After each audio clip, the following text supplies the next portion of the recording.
Now, yeah, I'm looking for a break in gold above 1308 to confirm a breakout of this trend line, which, as I said, goes back to 14th of April. If we get through 1308, and in particular close above 1308, I would take that as a positive breakout for gold, and then we'd look to target 13, 15, 16 very quickly. And you can see if we get through there, there's not a lot to stop us getting up to 1330, 1331 area, and through there up into the mid 1340s.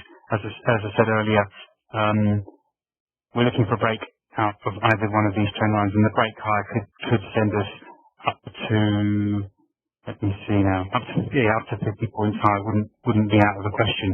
So up to the 1345s over the coming days and weeks certainly wouldn't be unrealistic in gold if we were to break to the top side. Holding below the 100-day moving average at 1295, as I said, is more negative, and a break below the lower trend line in the mid 1280s would push us down to at least the April lows at around 1269, 1268, and obviously a break below there is even more negative. Okay, so I think I've said enough on gold. Just a shorter term chart before I finish on gold shows you some of these short term Fibonacci levels which are working while we range. You can see the low 1280s, 1283 is working quite well.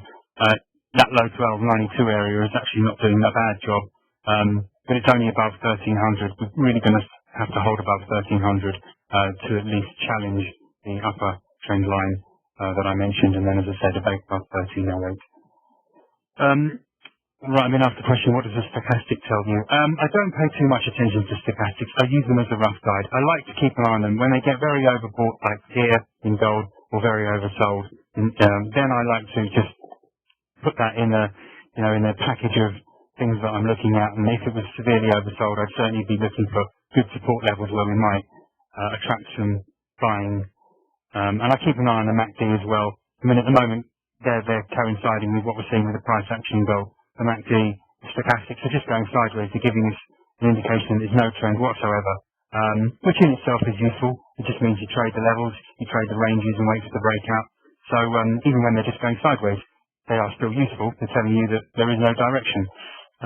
Don't hold on to a trade for too long. Take quick turns. But as I said, I wouldn't base a trade solely on the fact that the stochastic might be overbought or oversold. I just throw that into the package, into the melting pot with everything else that I'm looking at, and it might give me some extra confidence in some of my calls. Some people, it's a lazy way to trade. Some people go, oh look, it's oversold, I'll start buying it, but I don't find that works. I think buying into an oversold market on its own is a very bad strategy. You have to combine it with lots of other things to back it up. But I certainly do keep an eye on them, and I keep an eye on them in all different time frames as well. And it's a useful tool if you're hitting strong resistance levels, maybe some Fibonacci, some moving averages, trend lines, that kind of thing, that make you think that the market could turn lower, and it's very overbought. That will give you that extra bit of confidence to go short. So that's what I use my stochastics for, and the MACDs. Okay, so that's it for gold. Sit here, trade the levels, wait for the breakout. Oil's the favourite, so I'll go and do some. We'll have a look at oil. Actually, we'll look at the July contract for oil. I won't look at the continuation contract just yet because we haven't rolled over very long. So we're in an uptrend. That's very clear. We've been in a decent uptrend now since. Whoops. This is the weekly chart. We've been in a fairly constant uptrend since. Let me see now. This is back in June 2012. Obviously, more recently, the rally picked up in April 2013, and again, this recent low was in January. So it's all up. Longer term, no point in betting against the uptrend. I can't really see any reason why we won't. Certainly the last weekly candle is very positive. The breakout above the April high of 103.11 in the July contract is positive. Yesterday we got up to 104.11, I think. No, 104.29 it was. So yeah, all looks good on the weekly chart. No reason to be trying to pick a top there.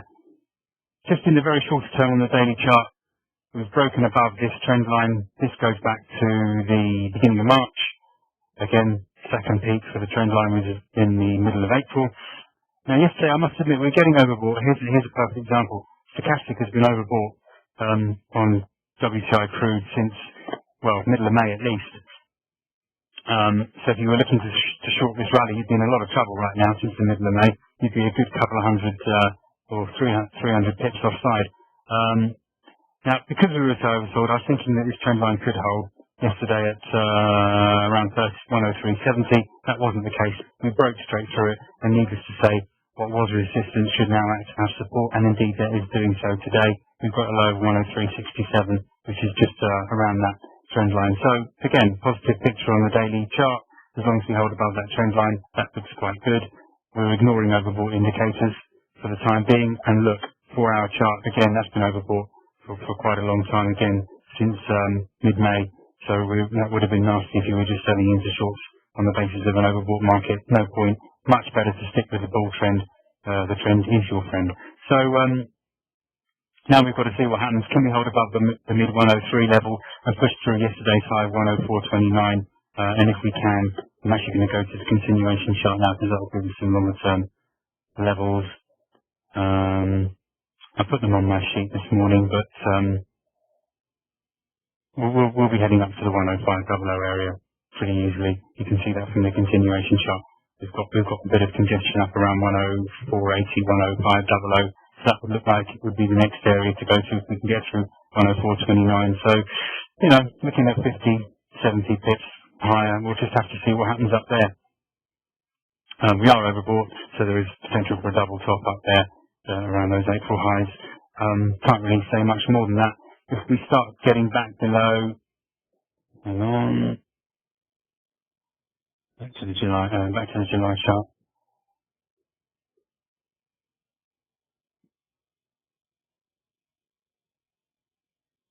A bit slow. Here we go. Right, back to the July, actually to the short-term chart. I've just used stochastics, so I just used Fibonacci, so I'll take these off. These are a bit too short-term. But you can see if we can't get through 104.29, I think we probably will, to be fair. Anyway, back below 103.5 is going to add some pressure. We've got some decent support around 102.85, and just using fibs, then down at 102.00, 101.95. That ties in with a bit of price action here as well. So I think if we did happen to see it back around the 102.00 level this week or the beginning of next week, that would probably be a decent buying opportunity. I'm not going to start calling any tops to oil. I think any move to the downside at the moment is just profit taking. I would have to wait for something a bit more concrete, some sort of sell signal, at least a negative candle formation, if not some sort of negative chart pattern, before I started saying that oil had topped out. It's too much of a bullish trend to just look for it to turn around on the basis of being overbought, and even just to dip back below this trend line wouldn't be enough for me to call it a false breakout. So I'm quite positive on oil still until I see, at least as I say, some sort of candle formation to tell me it's going to turn around and hit some heavy selling pressure. Yeah, possible doji, I agree. Yeah, that is a possible doji formation. That would indicate no more than indecision in the market, and there's no reason why we can't go sideways for a few days. If we just went sideways within, say, a 50 or even 100-point range, then that would be enough to unwind this overbought situation in WTI crude. We can have a continuation pattern form and then a breakout within days, maybe a week or two. I'm not going to get too negative on it, as I say.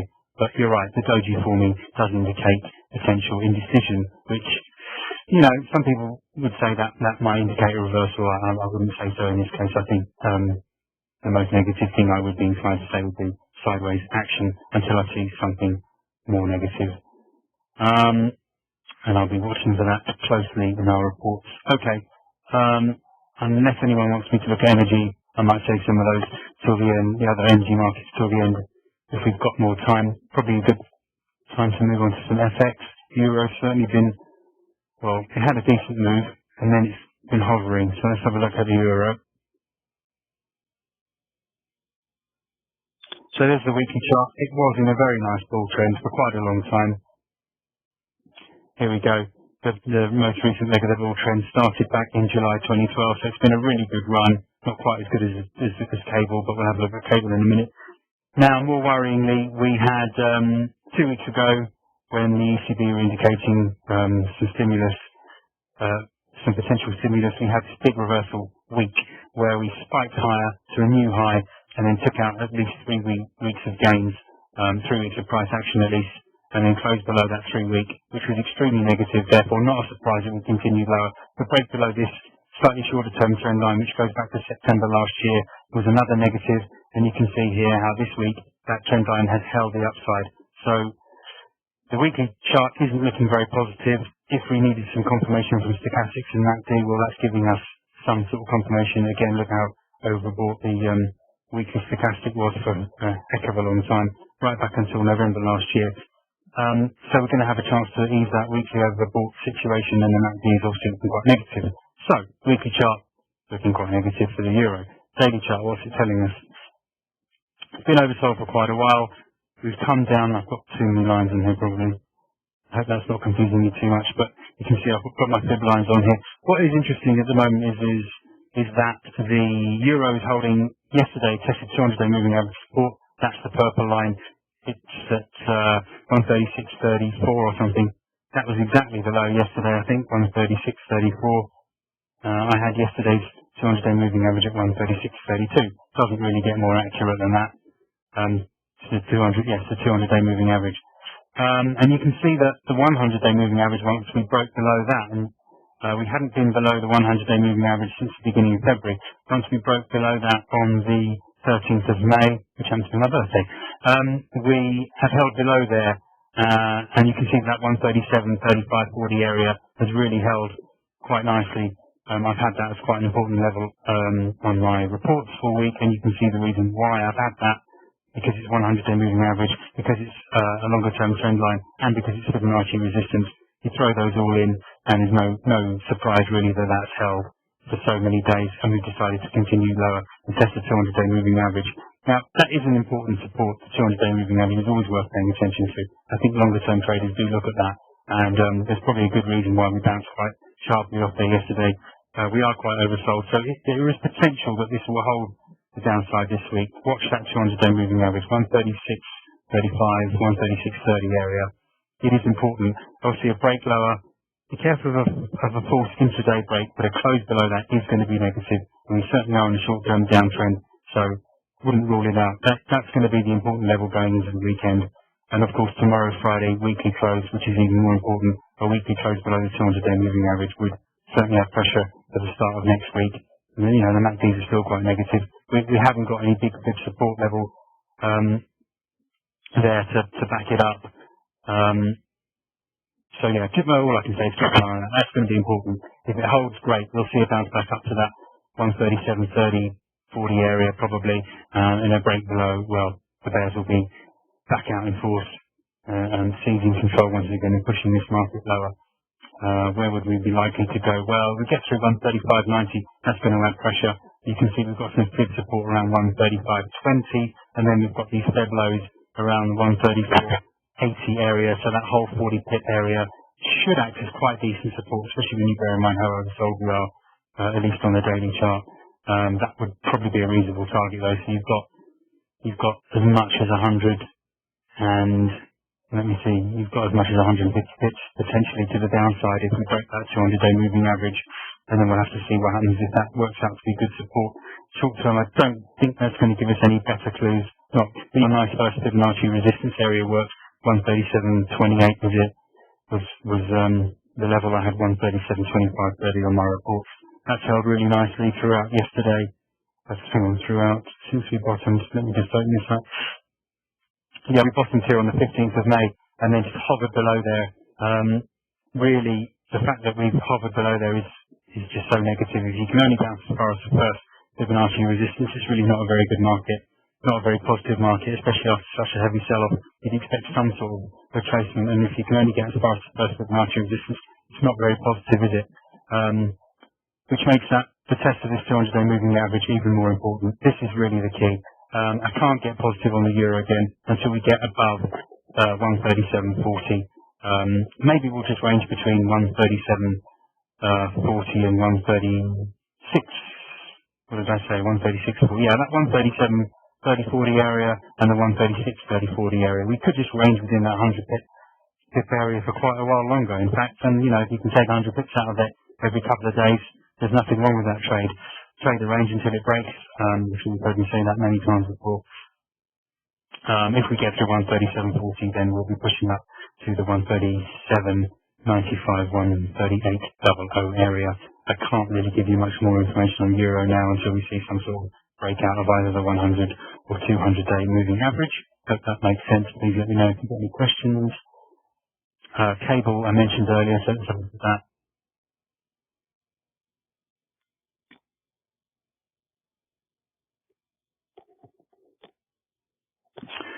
Okay, so cable's been a bit stronger than the euro, and certainly of late it's been holding its bull trend.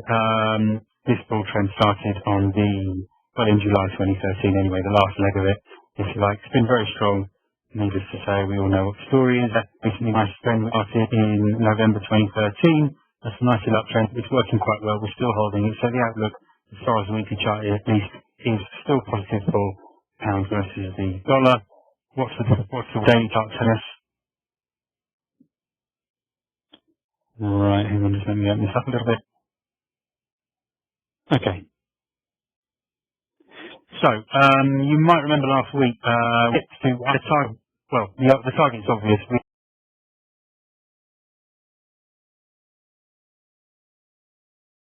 had good support around here at the 167.30 area, just above this trend line, and we also had some 55-day moving average support. So that was my target, and that was my buy area. If you subscribe to the report, you follow me on Twitter, you know I was ranting and raving about that being a decent buying opportunity. Fortunately, that did work. You see that we had a bullish candle formation on that day as well, despite the higher close. And since then, we've had 4 positive days. So we were looking for a good recovery. We got it. We've stalled now. Let's have a look at the short-term chart, see if there is a reason why we have stalled. But still, the daily chart looks positive. You know, the daily stochastic is positive. All the moving averages are pointing up, and we're sitting above 168.20 support in the bull market. There's just no reason to get negative on this pair. I can't see any reason why you would. Let's just have a look at the short-term picture. Okay, so we got a little, well, we didn't really get any bought, but we had a decent run nonetheless. Let me just see something here. I'm going to do Fibonacci. Didn't really work that well, actually, to be fair here. 168.90, 169.00 was good resistance. We had a couple of little spikes above there. Anyway, we've seen some profit taking. Let's just try and get a handle on what can happen in the short term. Okay, so we've got some good support around the 168.30, 168.25 area. If we get as far as there, hopefully we'll see a bounce. I think buying into this market on dips is still sensible. It seems like it's coming down. Yeah, it does seem like it's coming down. You're right. We're having a little bit of short-term profit taking, but you put the whole picture together as we've got on the weekly and the daily chart. I don't think it's safe to be starting entering into short positions just yet. Just let me check the daily chart. No, it's not any signs on shoulders or any sort of pattern there really. To me, it looks quite positive. What's this trend line I've got in here?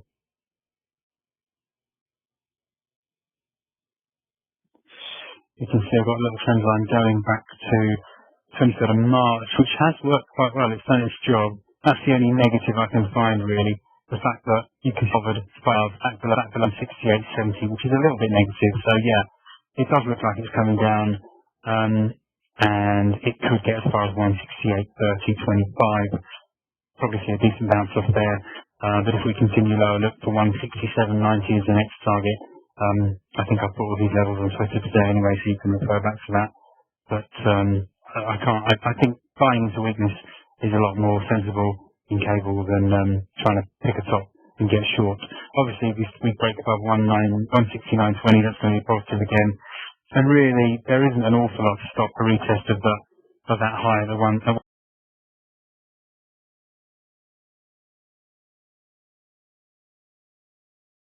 169.96. There we could potentially look for a double top because it is quite overbought on the weekly chart. Yeah, we could look for something there. I also want to make you aware, I'm going to just drag this monthly chart into cable because it is quite important. If you're trading cable, or if you're trading anything, you've always got to look at the longer term stuff just in case you're missing something. And you can see the 100-week moving average is in there at 169.67. So we've tested it. We couldn't hold above it on a weekly basis. It is important. So again, that adds weight to that 169.96 high that we've got for May. We're going to really have to close above there on a weekly basis in order to keep going higher. Whilst as I said earlier, I do see a good chance we can test that high. You've got to be very careful there. There is a chance we get a double top. Now that would be more negative, and that would be something I'd be saying, look out, we could start to hit some serious profit taking. especially when we're this overbought on the monthly chart. Just keep an eye on that. Again, on the monthly chart, we've got important fib area around the 168 sort of 50-40 area. We start closing below there on a weekly basis, or on a monthly basis rather. That's going to be more negative. So just keep an eye out and remember that it is worth looking. 170 in sight. Yeah, obviously that has been tested now. If nothing else, it's a big psychological level, isn't it? It's a big round number. Markets like those big round numbers, and they do tend to focus on them. I don't think I can say an awful lot more for cable at the moment. What would change my positive view, I suppose, would be worth looking into. A close below 167.30 would certainly be a problem. That was the low for May. It's all sorts of fib support and trendline support. That would be a problem. And I think if that was to happen, we could quite quickly test the 100-day moving average, which at the moment is at 166.42, but it's rising very gradually day by day. So by the time we were to break that, it will obviously be a little bit higher. Keep an eye on that. I think that's all I can say for cable at this stage. But I think the last webinar we were looking for it to bottom out here, and it did do that indeed. So I'm quite pleased about that at least. Okay, so we've done gold, euro, cable. Let's stick with currencies, get the currencies out of the way. The four currencies that I look at, and Aussie dollar is certainly one of them.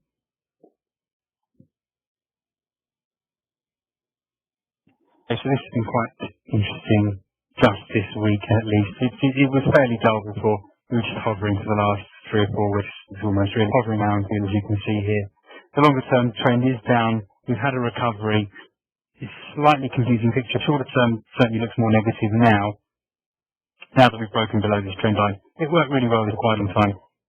Since the end of January, hit it 3 or 4 times anyway, and it held really nicely. But now we've got a very decisive break below here on the 20th of May.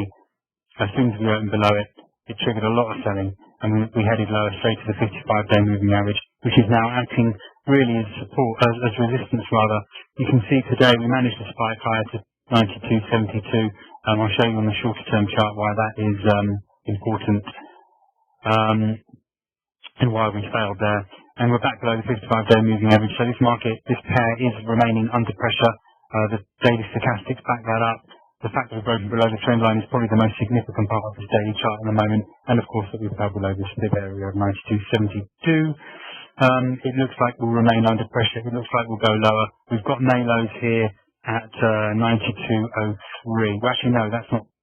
If you look at the shorter term chart, it's actually 91.98, which we tested yesterday. We got to 92.05 or something. So that 9200 area, anyway, give or take 5 pips, is going to be important. A break below there, which is starting to look increasingly likely, will take us down, I would imagine, to the 91.70. 91.65, 91.55 area, should we say. That is good support, 200-day moving average, daily Fibonacci support. It's a good target, but it's also good support. By that time, the daily stochastic should be quite oversold, so I would imagine we'll see a decent bounce from there. I personally would imagine that probably will be a good buying opportunity. Keep an eye on it. We've also got some market action up around there anyway. This high here is 91.40, so kind of ties in roughly with that area. Obviously, we start breaking below 91.30, that's going to be a problem. I think you need to have your stops in below there. But that's a decent risk-reward trade, because if you're buying it in the sort of just above the mid-91s, stopping out below 91.30, it's a say a 40 pip risk. You're certainly looking at more than 40 pips on the upside if we manage to get a rally. We should be able to, especially back above this 92.10 area. That would be positive on a bounce. Anyway, I'm jumping the gun there a little bit. We haven't even tested that 91.65.50 area yet. So let's see what happens. Below here anyway, we've then got the 100-day moving average at 90.99. We've got some fib support and some price action also around the 90.80, 90.60 area. Okay, so obviously I'm quite negative on the Aussie. We get a break above the 92.75 area. It's going to be a little bit more positive. But all we're going to do then is run into this trend line, which is at 93.45.50 at the moment anyway. You can see we've got a little bit of price action here as well, around the 93.30 area. So that whole sort of mid-93 area is going to be a problem if we do manage to push higher. Just get a message here that you missed the analysis on gold. I can run over that again at the end of the session, but I'm recording it now, so I'll stick it on my website and you'll be able to access that later today or tomorrow morning. Aussie dollar, going as quick as I can to try and cover as many markets as possible. We've got 15 minutes left. Okay, so the short-term chart, no, not really telling us a great deal. Other than this 91, 98 area that we've got to really look for, and short-term is looking pretty negative anyway, so just watch that. Watch for a break below the May lows, which would add pressure in the Aussie dollar. Okay, the other pair that I look at is the Japanese yen. If there's any pairs that I haven't covered after the yen, please let me know. I'll be happy to have a look at them for you. Start with the weekly chart. Weekly chart, dead boring, just not really doing anything for most of this year. Well, certainly since February, just completely sideways. Just heading below this trend line now, so a slightly more negative aspect to it. But having said that, yesterday we had been holding just above the 200-day moving average, and I was wary of that. We spiked lower. I've been publishing my comments about Japanese yen on Twitter all week, so if you've been following that, you'll know what I've been saying. But yesterday we spiked significantly lower. I said once we break 200-day moving average, we'll probably test the Feb lows, but we pretty much did that. We bounced just about 5 or 6 pips above it, but that's quite a positive candle yesterday, as you can see. A spike lower through the 200-day moving average, holding the Feb lows, and then closing back above the 200-day moving average, and indeed up on the day. Was quite positive. We closed above the open, and we also closed on the previous day's close, so all pretty positive actually. And being so oversold, I do think that is now a potential buy signal for this. We could certainly see it, probably not a huge rally, but a decent recovery for the next couple of days. It looks quite good. Some moving average resistance already there, but we're getting a little bit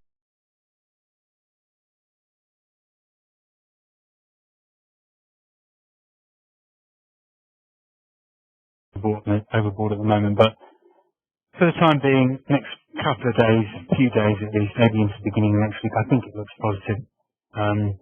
But longer term, if you look for February, we're actually just not going anywhere. We've just tested the lower of the range, so if we head back up to the middle of the range, we're looking at around the 102.5 area, which kind of coincides with some Fibonacci's, and I suppose the major obstacle here is the trend line at 102.20. 102.20, 102, yeah, it'll be 102.20, certainly by tomorrow. We'd have to get through there, then we're looking at 102.55, we'd have to get through there, that's kind of the middle of the range. You can see what I'm saying, it's not really doing anything to trade the levels, but in the very short term, at least the next couple of days, it looks quite positive. Unless we get a close below the 200-day moving average, which as I say, we haven't seen that yet. Yesterday, despite we didn't close below it, so the close will be important, especially a weekly close. As I said earlier, Friday is tomorrow. Weekly close below 101.25 would be negative going forward, and then I think there'd be a much greater chance of us breaking February, May lows. But until that happens, I'm short-term positive on dollar yen. Okay, that's 4 currencies in gold and oil that we've covered. Unless there's any requests for any other currency pairs, I'm going to start having a look at some stock indices.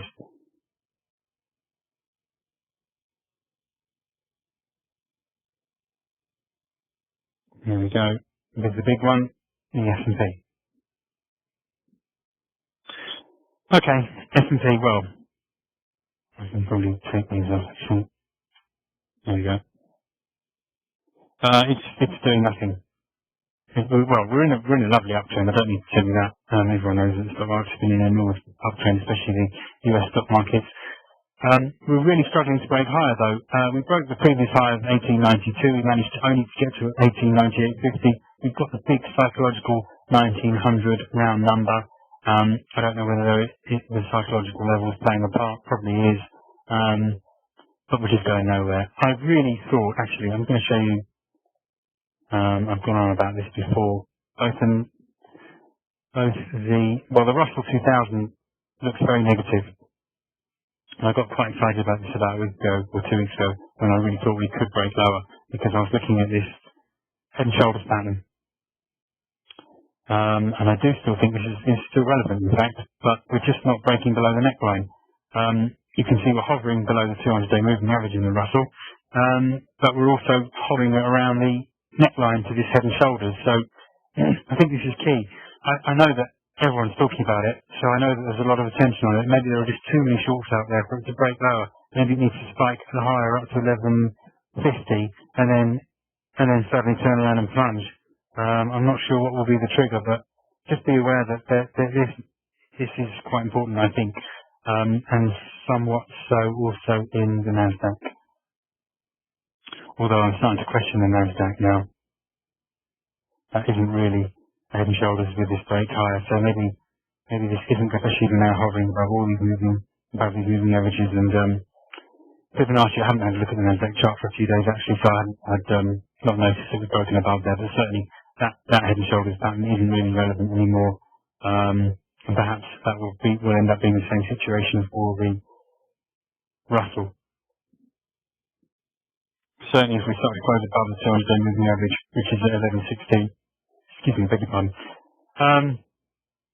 then that would start to be more positive, and I'm going to have to question. But just notice how this 55-day moving average is close below the 100-day moving average. That's something that longer-term traders will be looking at. The confusing picture, I guess, is what I'm trying to say. I had expected us to break lower, and it hasn't done it. So, in effect, got that call wrong. I have no idea what's holding up this stock market, really. After such a good run, you'd expect some sort of correction, but we're just not seeing it. So, Emini S&P, back to that one. We're going to need a close above 1900. If we do that, especially a weekly close, I'll say it again, it's Friday tomorrow. If we were to close above 1900 tomorrow night, that would be really very positive indeed. We were pushing into new territory, probably making new highs every day as we did at some stage, certainly through some parts of this year. It all just depends on 1900. A retest of that and failure, well, small double top, yeah, we could go lower. But I mean, there isn't really anything to say that there's nothing negative about stock markets.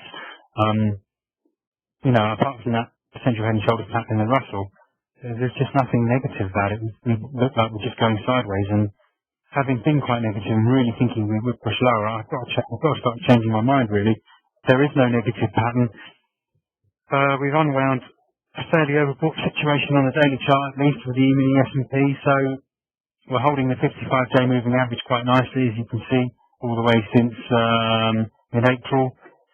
What can you do? It doesn't look negative.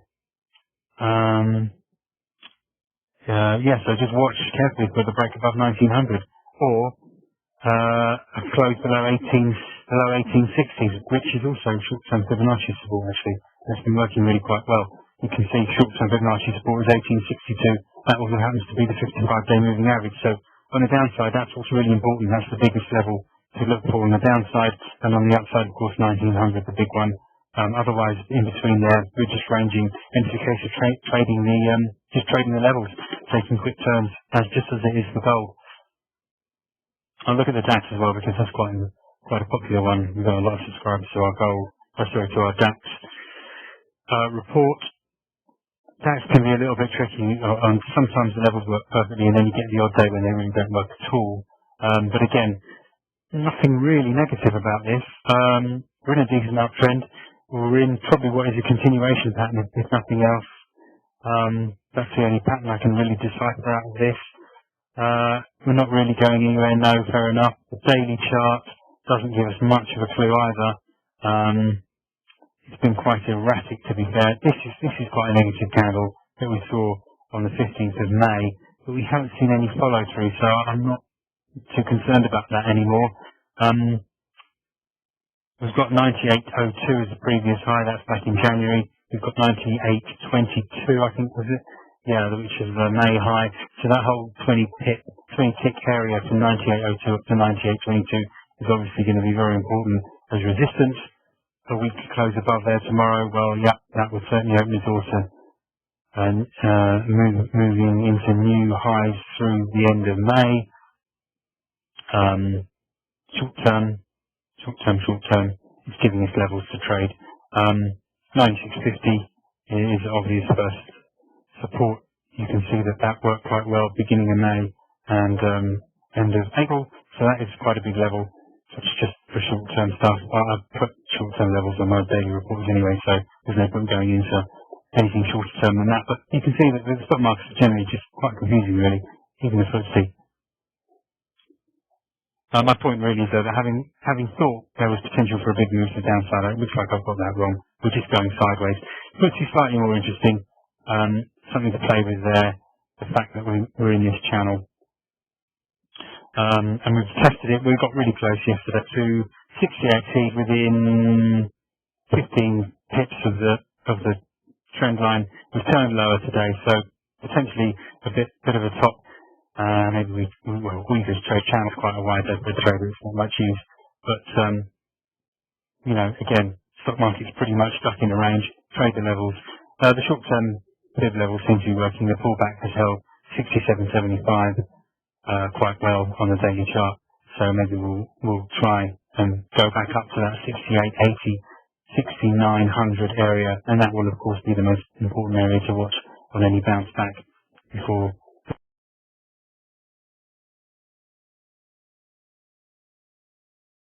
the weekend. Okay, that's firstly. I've got time now to look at some energy markets, unless you've got some requests for any more Forex pairs. What's been interesting? Net gas has not been interesting. That's always been dead. I've showed you the other stock markets. Actually, if I remember correctly, we looked at the New Zealand dollar last time. I think someone asked for it. So I'm going to finish up on that one. I've got 5 more minutes. I think there was something we had to look at. I don't think I've looked at it since the last webinar, so let's see what's that telling us. Okay. Let's have a look at the weekly chart. See if I can remind myself. Okay, the weekly chart's not doing an awful lot either, but you can see it's holding above longer term trend line support. Well, just. It may just be breaking below it today, in fact. Okay, so we've got a trend line that goes back to August 2011. The second peak was in April 2013, and you can see what's been going on here this year on the weekly chart. We broke above here in March, end of March, and then interestingly, we've been trying to hover above this trend line on a weekly basis.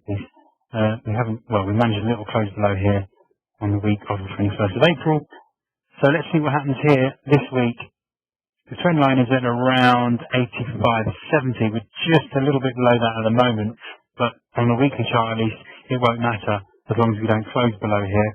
So let's see what happens on this pair, whether we close below 85.70, 85.65 on this trend line. If we do, that certainly would be more negative. Daily chart, what's that telling us? Let me take these off.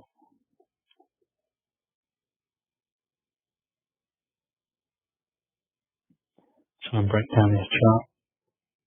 Don't think this trend line is particularly relevant actually. We'll take them off.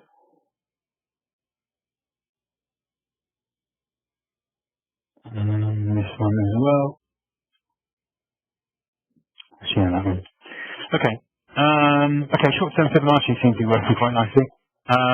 We've got good support at 85.35.30. That certainly is working okay. You can see even before that became a support level, fib support level, we have price action from lows in May to back that up. So that's certainly going to be important. And again, the high in October. So the high in October was 85.43. The low in April was 85.14, 85, yeah, 85.15 for it. So that whole 85.40 to 85.14 area is going to be important. We start closing below there, yeah, or breaking below there, that's going to be a problem. And we could be looking at 84.65 quite quickly. What's this trend line? 84.85. That's not hugely relevant, that trend line really. I'll leave it on, but because we'll probably see a little bounce off it, and at least the first time it was sent.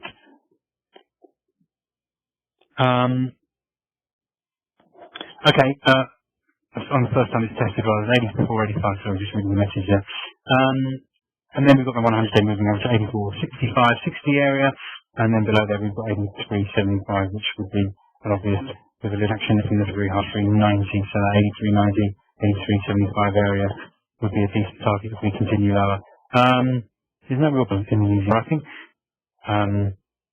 to unwind that overbought stochastic, so I think it's all quite positive.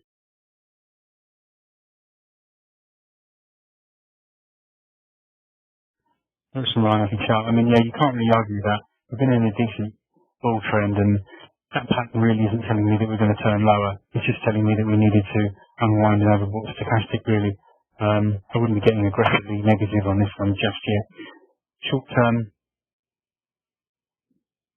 what have we got?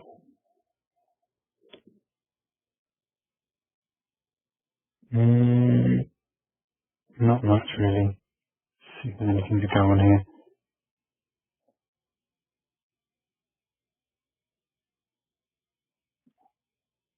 Where's that trend line come from? Sorry, chart's taking a long time to update.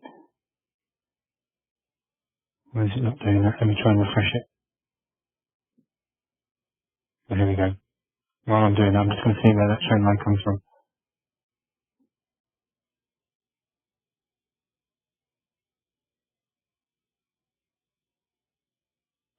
I think that's quite a relative trend line. Yeah, relevant trend line rather.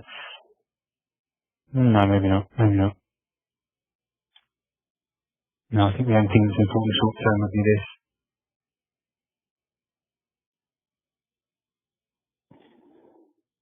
Yep, which coincides with the fib support at 85.30. So that's going to just that's the one to focus on. That's the level to focus on. If you're going to try longs 85.30, then you want to stop below this trend line.